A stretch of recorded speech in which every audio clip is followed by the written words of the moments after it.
Sir এখন আপনি আজকে ওটা নিয়ে আলোচনা করবেন বলেছিলেন যে এই যে জননেত্রী শেখ হাসিনা বাংলাদেশে আসবেন বা এই প্রেক্ষাপটে বর্তমানে আওয়ামী লীগের করণীয় সম্পর্কে আপনার বক্তব্য আছে নিশ্চয়ই স্যার।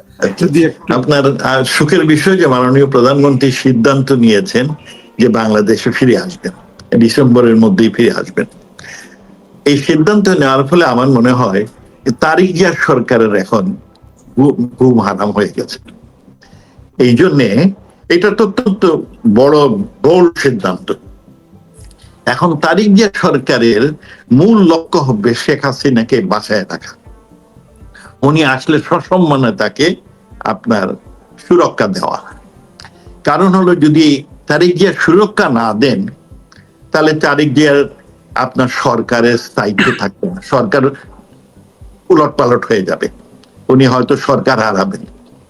সুতরাং কারণ শেখ হাসিনা আসলে বহু লোক ওনাকে মারার জন্য এক পায়ে দাঁড়িয়ে, এই যে জামাতের রেডিক্যাল যারা, এনসিপির ছেলেপেলেরা, কিংবা এই যে যারা বিদেশি টাকায় ঘুষ খেয়ে অন্যায় কাজ করেছে সন্ত্রাসীরা, আর বিদেশের শক্তি বিশেষ করে পাকিস্তানের এই যে গোয়েন্দা বাহিনী, তারা চাইবে শেখ হাসিনাকে মারার জন্য।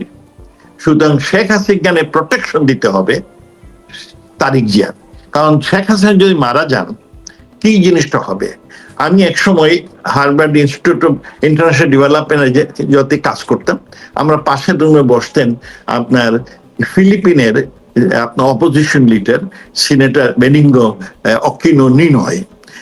উনি তখন ওই সিফাতে সেন্টার ফর অ্যাফেয়ার্স ইন্টারন্যাশনাল অ্যাফেয়ার্সে কাজ করতেন, রিসার্চ ফেলো। আমরা পাশাপাশি রুম ছিল, তা আমরা অনেক সময় ওই বাংলাদেশের রাজনীতি, তারপরে ফিলিপিনের রাজনীতি, মার্কোসের জ্বালাতন, ডিক্টেটরশিপ এর সঙ্গে আলাপ করতাম। তো হি বিকেম এ গুড আলোচনার জন্য। আমি ইয়াং ম্যান এবং ওনার কাছে উনি বক্তব্য দিতে আমি শুনতাম। উনি একদিন বললেন, Abdul, I am living, I am going home. আমার লোকজনটা আমাকে বারবার ত্যক্ত করতেছে ফিরে যাওয়ার জন্য। তারপর উনি চলে গেলেন দেশে গিয়ে এয়ারপোর্টে ওনাকে শুট করে মেরে ফেলে। প্লেন থেকে নামার সময় মিলিটারিরা শুট করে মেরে ফেলে। প্রথম বললো যে কোনো সিঙ্গল লোক মেরেছে, পরে দেখা গেল যে মার্কোসের মিলিটারিরাই মেরেছে। তারপরে তার ফিলিপিনে আন্দোলন শুরু, এমন আন্দোলন যার ফলে মার্কোসের মতো ডিক্টেটর, সেই ডিক্টেটর আপনার পালাতে হলো। হি ওয়াজ দি থ্রোন। এবং আমেরিকা তা মার্কোসের সবচেয়ে বড় বন্ধু, আমেরিকাও তাকে কিন্তু আশ্রয় দিতে পারলো না, because they are afraid of public rash. এই বাংলাদেশে যে শেখ হাসিনা পৌঁছার পরে মেরে ফেলে, তাহলে কিন্তু তারিক জিয়ার সরকার আপনার ফল করবে। সেই জন্য আমার মনে হয় তারিক জিয়া সরকার এর মাথা এখন ঘুম নাই, ঘুম হারাম। তারা শেখ হাসিনাকে জীবিত রাখতে হবে, কারণ জীবিত না রাখলে তাদের আপনার স্থায়িত্ব কমে যাবে। এই জন্য মনে করি এটি যে চ্যালেঞ্জ, যাই হোক, শেখ হাসিনা বিরাট চ্যালেঞ্জ সরকারের জন্য দিয়েছে। তবে সুখের বিষয় যে আমি যেটা মনে করি, আওয়ামী লীগের দুর্দিনে আওয়ামী লীগ সবসময় শক্তিশালী হয়। এই আওয়ামী লীগের উপর এই ধরনের আপনার নিষেধাজ্ঞা বা সুনামি, আমি এটা 2024-এর সুনামি বলি, সুনামি আগেও এসেছে, তবে এইবার একটা বড় বেশি, শুধু আওয়ামী লীগের উপর আসেনি, আওয়ামী লীগের উপর এসেছে, মুক্তিযুদ্ধে যারা বিশ্বাস করে তাদের উপর এসেছে, আর বাংলাদেশের মাইনরিটি কমিউনিটির উপর এই সুনামি এসেছে। এই তিনটা দলকে আমাদের এই যে ইউনূস সরকার এক্সটারমিনেট, নাজিরা ইহুদিদের ধ্বংস করতে চাইছিল, আর ইউনূস সাহেব আজিদের নাজি হিটলারের পদ অনুসরণ করে এই তিনটা গ্রুপে আওয়ামী লীগ সমর্থক, মুক্তিযুদ্ধের সমর্থক এবং হিন্দু কমিউনিটি, তাদের ধ্বংস করার এক পায়তারা করেছিলেন, পারেন নাই। হিটলার পারে নাই, ইনিও পারেন নাই। তবে এখন ওই মনমানসিকতা আছে, তার ফলে দেখেন কদিন পরে পরে হিন্দু হলে জ্বালায় ফেলে, এইগুলো তো কোনোভাবেই গ্রহণযোগ্য না। যাই হোক, আপনার শেখ হাসিনা এখন যেহেতু আওয়ামী লীগের দুর্দিন, এখন আমাদের সংগঠিত হওয়ার সুযোগ আছে। স্যার এখানে কি একটা জিনিস একটু স্মরণ করাবো স্যার আপনাকে, যে একটা জিনিস একটু স্মরণ করাইতে চাই আপনাকে স্যার। জি, ওই যে যেটা বললেন স্যার, আপনি খেয়াল করবেন স্যার, আওয়ামী লীগকে এর আগে দুইবার ধ্বংস করার চেষ্টা করা হয়েছিল। আইয়ুব খান চেয়েছিল, আইয়ুব খানের পরাজয় হয়েছে আওয়ামী লীগের হাতে। ইয়াহিয়া খান আওয়ামী লীগকে ব্যান করেছিল, ইয়াহিয়া খান এবং তার দেশ পাকিস্তানের পরাজয় হয়েছে আওয়ামী লীগের হাতে। এরপরে 2024 এসে এরা তার পরবর্তীতে আওয়ামী লীগকে ব্যান করলো। কি বলেন স্যার, আপনার কি মনে হয় স্যার? আমি তো তাই দেখি যে আওয়ামী লীগ বের হয়ে আছে, কারণ আওয়ামী লীগটা হৃদয়ের স্পন্দন। আওয়ামী লীগটা যে লোকই, যে ব্যক্তি বিশেষ তা অধিকার আদায় করতে চায়, তার প্রত্যাশা, তাকে সুন্দর জীবনের প্রত্যাশা, সেই আওয়ামী লীগ করে। আওয়ামী লীগ হচ্ছে মানুষের প্রত্যাশা, মানুষের আশা আকাঙ্ক্ষা, মানুষের অধিকার, মানুষের স্বাধীনতা অর্জনের হাতিয়ার। সেই জন্য সে আওয়ামী লীগ করবে। আওয়ামী লীগ আবার বারবার, আর এই প্রত্যাশা মানুষের থাকে, এই আকাঙ্ক্ষা মানুষের সবসময় থাকবে, অধিকার আদায়ের সংগ্রাম সবসময় থাকবে। এবং সেই জন্য আওয়ামী লীগ সবসময় আপনার এই নিষেধাজ্ঞা এগুলো মানবে না, এগুলো থেকে বের হয়ে আসবে। আমি বিশ্বাস করি খুব শীঘ্রই আওয়ামী লীগের উপর যদি, বরং আমি অ্যাডভাইস করি তারেক জিয়া সরকারকে, তারা যদি অনেকদিন থাকতে চায় সরকারে, তাহলে 3টা কাজ তাদের করা উচিত। 1 নম্বর, আওয়ামী লীগ এবং সকল দলের কাছে উপর থেকে নিষেধাজ্ঞা প্রত্যাহার। 2, যত ধরনের মিথ্যা মামলা আছে সবগুলো নিঃশর্তে প্রত্যাহার। 3, দেশে আইনের শাসন, বিচার বিভাগের স্বচ্ছতা এবং নিরপেক্ষতা নিশ্চিত করেন। এই যদি কাজ করতে পারে তাহলে তারেক জিয়া সরকার কিছুদিন টিকে থাকবে, আর নাইলে তাদের আপনার ভরাডুবি খুব বেশি তাড়াতাড়ি হয়ে যাবে এবং বদনাম করে ভরাডুবি হবে। আর নতুবা এইগুলো করতে পারে তাহলে বদনাম কম হবে। যাই হোক, আমি যে জিনিসটা বলছিলাম যে এখন আওয়ামী লীগের দুর্দিন, এখন আওয়ামী লীগের সংগঠনের দরকার। কারণ আওয়ামী লীগের মধ্যে অনেক আগাছা চলে এসেছে, এই আগাছাকে বাদ করতে হবে। আপনার প্রত্যেক জেলায় জেলায়, প্রত্যেক জায়গায় জায়গায় আওয়ামী লীগের পার্টিকে সংগঠিত করতে হবে এবং সেইটা নবীন ও প্রবীণদের নিয়ে, যারা সত্যিকার ভ্যালুতে বিশ্বাস করে, এই আপনার চাঁদাবাজিতে বিশ্বাস করে না, তাদের নিয়ে করতে হবে। এবং এইটার সুযোগ এখন ভালো সুযোগ, কারণ এখন চাঁদাবাজরা দূরে থাকবে। হ্যাঁ, সুতরাং এটা গুড। তবে আমি যেটা মনে করি, আপনার 2001 সালে আওয়ামী লীগ নির্বাচনে, এই কারচুপির নির্বাচনে ফেল করে। আপনার মনে আছে 2001 সালে যখন ফেল করে, তখন মাননীয় প্রধানমন্ত্রী শেখ হাসিনা আর আমার বড় ভাই আবুল মাল আব্দুল মুহিত আমাকে, মাননীয় প্রধানমন্ত্রী শেখ হাসিনা 2001 সালে হুমায়ুন রশিদ সাহেব যখন মারা গেলেন, তখন উনি আমাকে অ্যাপ্রোচ করলেন। আমি বললাম যে দেখেন, আমি তখন সৌদি আরবে গেছি, আমি সেখানে ভালো চাকরি নিয়ে গেছি, আমি আমার ছেলে মেয়ে ইউনিভার্সিটি তখন পড়ে, ওদের অনেক খরচ। আমি বললাম মাননীয় প্রধানমন্ত্রী, আমি সৌদিতে এসেছি কিছু টাকা কামাইয়ের জন্য, আমি এই সময়ে কোনো রাজনীতিতে বরং আমার কাছে ক্যান্ডিডেট আছে, আমার বড় ভাই আবুল মান আব্দুল মুহিত, আপনি যদি ওনাকে আপনার ওই ক্যান্ডিডেট করেন, আপনি উপকার হবেন এবং ওনারও মনের ইচ্ছা পূরণ হবে। কারণ আমি ওনার অনেক বইগুলোর পাণ্ডুলিপি পড়েছি। He has bright ideas and vision. আপনার দল এবং আপনি উপকৃত হবেন তাকে যদি আপনি নেন। উনি বললেন যে দেখেন, উনি খুব রাগী লোক, আমি ওনার সাথে আলাপ করতে পারবো। আমি বললাম আমি আলাপ করব, আমাকে সময় দেন, আমাকে 2 সপ্তাহ সময় দেন। বললাম সময় খুব কম, আপনি 5 দিনের মধ্যে আমাকে জানান। তা আমি এর মধ্যে জানাইতে দেরি হচ্ছিল। হ্যাঁ, তারপরে উনি তাগদা বারবার দিলেন, এর মধ্যে উনি মিলান গেলেন। মিলানে আমার বন্ধু ছিল জিয়াউদ্দিন, সে আমাকে বললো, দোস্ত তোমাকে বারবার প্রধানমন্ত্রী ফোন করতেছে, তুমি ফোন ধরো না। আমি বললাম আমি তো, তখন তার সেলফোন ছিল না, ল্যান্ড ফোন ছিল। হ্যাঁ, ঘরে না থাকলে কেউ ধরে না। সুতরাং পরে আমি ওনাকে বললাম, উনি বললেন যে আপনার তো 5 দিন পার হয়ে গেছে, আপনি কিছু, আমি 2-1 দিনের মধ্যেই জানাচ্ছি। তারপরে জানালাম, আর তখন উনি ওনাকে নমিনেশন দিলেন। নমিনেশন দিয়ে উনি নির্বাচনে পরাজয় করলেন। পরাজয় বরণ করায় ইট ওয়াজ এ ব্লেসিং। এই জন্য যে এরপরে মাননীয় প্রধানমন্ত্রী শেখ হাসিনা আর মুহিত ভাই, তারা 2 জনে মিলে এই সুদাসদনে বসে যদি কোনোদিন আওয়ামী লীগ সরকারে আসে, তাহলে কি কি করা উচিত সেগুলো নির্ণয় করে এই দিনমনোরের সনদ তৈরি করলেন। আমি তখন এটার সাথে সম্পৃক্ত ছিলাম। এই শাকলায়ের আমাকে ফোন করতো মাঝে মধ্যে, সে আমাকে ওনাদের ড্রাফট পাঠাইতো। হ্যাঁ, তো আমি সেইখানে তখন ওই যতগুলো এমডিজির উপর আমি কাজ করতেছিলাম, আমি এমডিজি গুলো ঢুকাইয়া দিই। হ্যাঁ, দারিদ্র বিমোচন, ক্ষুধামুক্ত, পরিবেশ বান্ধব শহর, মহিলাদের কিসের এম্পাওয়ারমেন্ট, এগুলো আমি ঢুকাই দিই ওই দিনবদলের সনদে। হ্যাঁ, সেইখানে মোহিত ভাইয়ের যে জিনিসটা আমি দেখেছি, মোহিত ভাই ধরনের স্ট্র্যাটেজি নিয়ে আসেন, এইগুলো অ্যাচিভ করার জন্য এই স্ট্র্যাটেজি দরকার। আর শেখ হাসিনা সবসময় মানবিক দিকটা, মানুষের কেমনে উপকার হয়, এই মানবিক দিকটা ওনার হলো, আমি আইমাসে ওনার মেইন আকর্ষণ।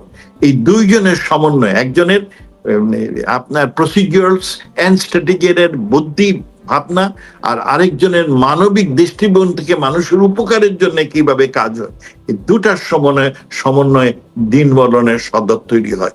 It is an excellent manifesto. হ্যাঁ, এই দুজনের কারণে তখন তারা অনেক বছর এর উপরে কাজ করেছেন। পরে তারা এই যেখানে কাজ করতেন সেইটার নাম দিলেন সিআরআই। হ্যাঁ, এবং পরে তারা মোর টেকনিক্যাল রুটিন ওয়ার্ক শুরু করলো ইনস্টেড অফ দোজ থিংস। আমি মনে করি এখন মাননীয় প্রধানমন্ত্রীর দরকার যে বাংলাদেশে আওয়ামী লীগের শক্তিকে, আওয়ামী লীগের শক্তি হলো জনগণ, সাধারণ জনগণ, এই সাধারণ জনগণকে আপনার ক্ষমতার ভাগী করতে হবে। কারণ আমাদের দেশে যে ধরনের গণতন্ত্র আছে, একবার নির্বাচিত হলে পরে আপনি অনেকটা আপনার এই কি বলে একনায়কত্বের মতো রাজত্ব হয়ে যায়, আপনি সর্বক্ষমতার অধিকার হয়ে যান। এই সিস্টেম বন্ধ করে যে সিস্টেমটা করতে হবে, জেলায় জেলায় জেলা সরকার, যারা বঙ্গবন্ধু করতে চেয়েছিলেন কিন্তু করতে দেয় নাই, জেলায় জেলায়, যেটা আমেরিকাতে আছে। আমেরিকায় 50টা অঙ্গরাজ্য আছে, কিন্তু প্রত্যেক অঙ্গরাজ্যের গভর্নর, মেয়র সাহেবরা, তারা কিন্তু ওই রাজ্যে কি হবে না হবে তারা ডিসিশন দেন। ফেডারেল গভর্নমেন্টের কিছু টাকা পয়সা পান, বাট মূলত তারা they are the one who runs their administration. আমাদের দেশে এই 64 জেলায় 64 জেলা গভর্নর নির্বাচিত হয়, যদি একটা প্রত্যেকের পার্লামেন্ট থাকে, তারা ঠিক করবে কোন জেলায় কত ট্যাক্স চার্জ করবে, কোন জেলায় আপনার কি জিনিস, তারা কোন ডিপার্টমেন্ট দরকার, কোন গভর্নরের কত বেতন হওয়া উচিত, এইগুলো তারা নির্ধারণ করবে। এখন সেই সব নিয়ে গবেষণা করে। আমেরিকায় আমি 80-90 সালের প্রথম দিকের কথা বলছি, তখন বিভিন্ন গভর্নরের বেতন বিভিন্ন রকম। আমি যে স্টেটে থাকতাম, ম্যাসাচুসেটস, বস্টনে থাকতাম, আমার গভর্নর ছিলেন মাইকেল দুকাকিস, আমার সাথে ঘনিষ্ঠতা ছিল। ওনার বেতন ছিল $1,20,000। আর একই সময়ে ক্যানসাসের গভর্নর ছিলেন বিল ক্লিন্টন, পরবর্তী প্রেসিডেন্ট যিনি হন, তার বেতন ছিল মাত্র $35,000।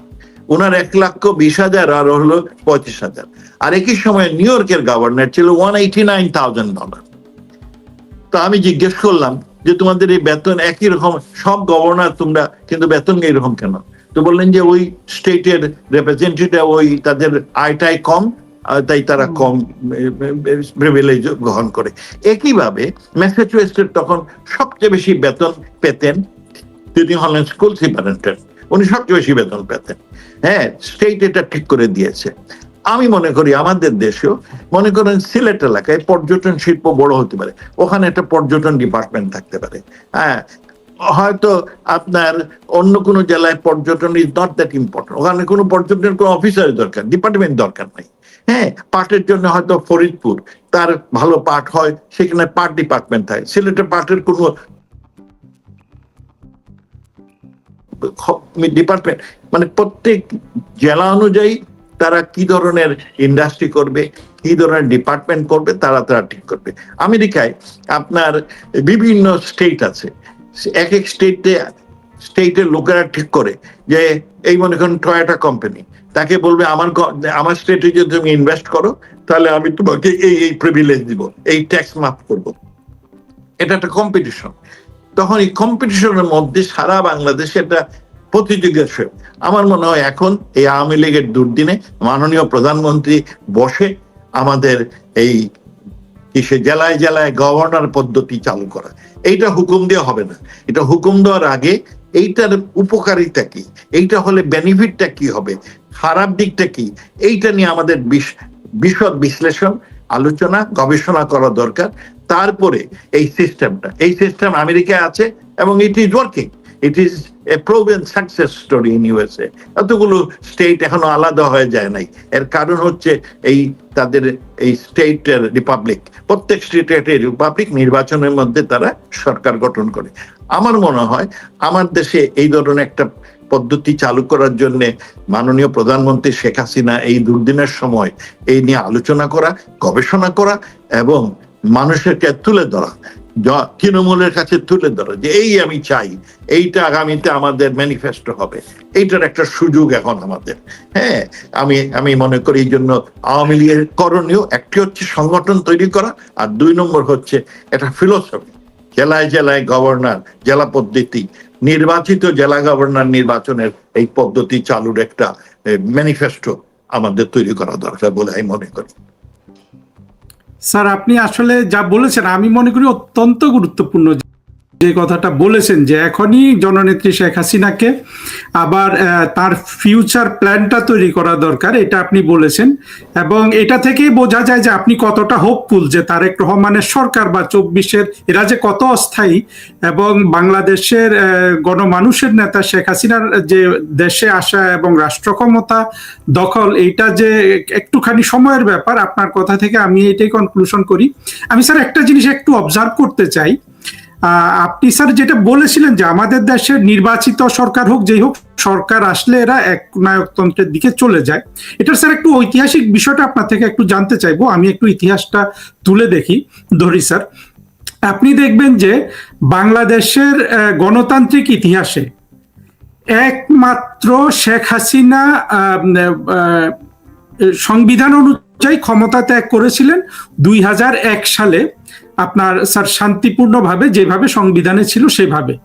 এর আর কোনো ইতিহাস নাই। আমরা দেখেছি আমাদের তো এরশাদ বিরোধী আন্দোলনে যেই অভিপ্রায় ছিল যে একটা নির্বাচিত গণতান্ত্রিক সরকার হবে বাংলাদেশে, সেইখানে দেখা গেল যে বেগম খালেদা জিয়া 1991 সালে সরকার গঠনের পর তিনি এই মাগুরা ইলেকশনের মাধ্যমে তিনি ইলেকশনগুলা কলুষিত করলেন।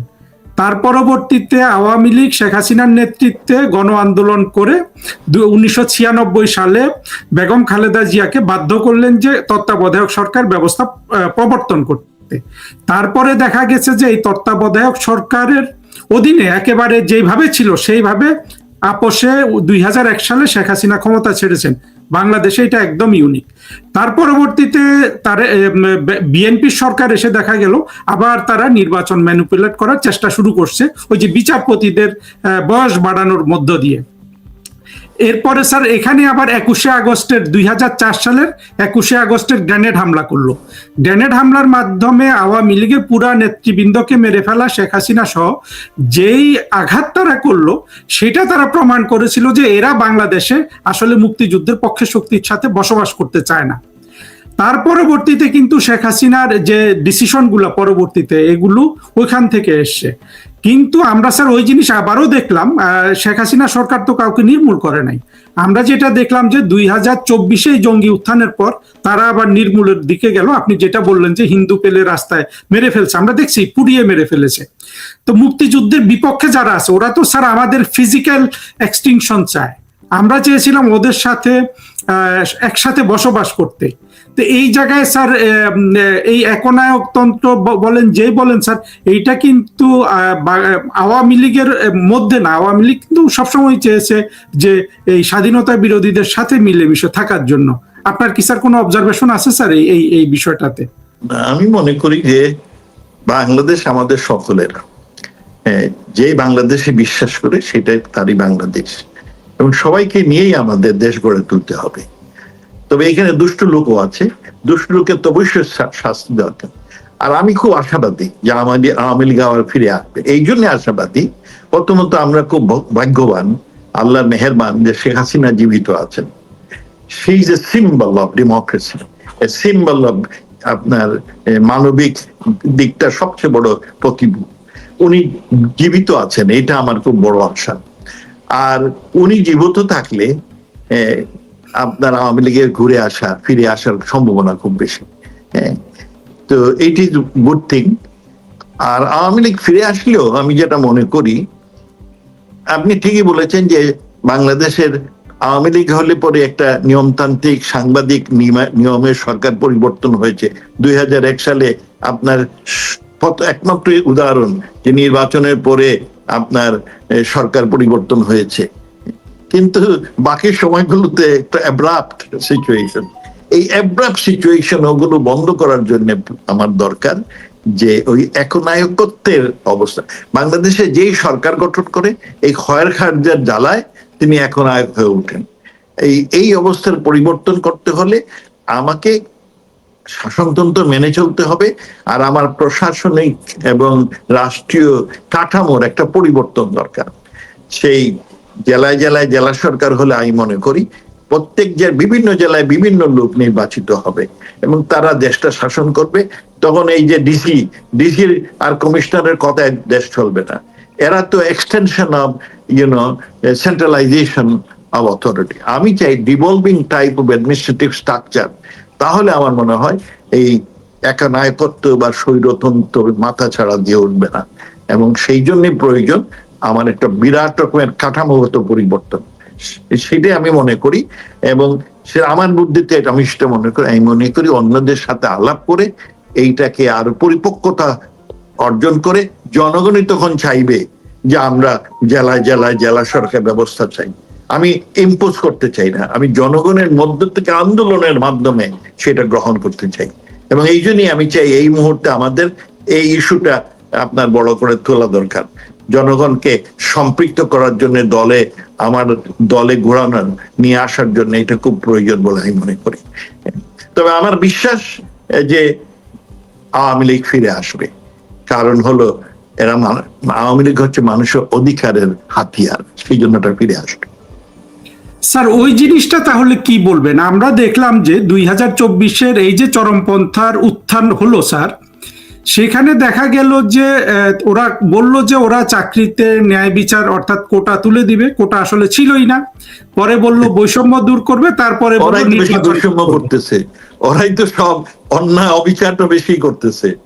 শেখ হাসিনা তো বৈষম্য দূর করার জন্য ইউএনওতে একটা রেজলিউশন পাস করেছেন, এবং তিনি বৈষম্য দূর করার জন্য আপনার ঝরে পোড়াগুলোকে নিয়ে এসেছেন, সবাইকে সমান সুযোগ সুবিধা দিয়েছেন। She is the greatest achiever of reducing this discrimination. কিন্তু আল্লাহর কি পরীক্ষা যে উনাকেই বৈষম্য হিসাবে বের করে দিল।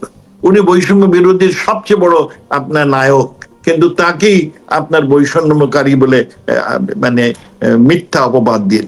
এটা খুবই মানে দুঃখজনক। হ্যাঁ, so we need Sheikh Hasina to reduce বৈষম্য কমানোর জন্য ওনাকে দরকার। আমরা স্যার যদি ওই জায়গাটা একটু খেয়াল করি, ওরা বলল এগুলা বৈষম্য, চাকরি, তারপরে নির্বাচন, কিন্তু যখন স্যার প্রধানমন্ত্রী শেখ হাসিনা সরকার সরে গেল দৃশ্যপট থেকে, আমরা দেখলাম যে ওদের একমাত্র এজেন্ডা হলো বাংলাদেশের মুক্তিযুদ্ধের সবকিছু ভেঙে ফেলা, সবকিছু ধ্বংস করে দেয়া, সবকিছু মানে এই ইতিহাসটাকে মুছে দেয়া। এছাড়া এখন পর্যন্ত যা চলছে বাংলাদেশে গত 2 বছর আর কোন এজেন্ডা কিন্তু আমরা দেখি।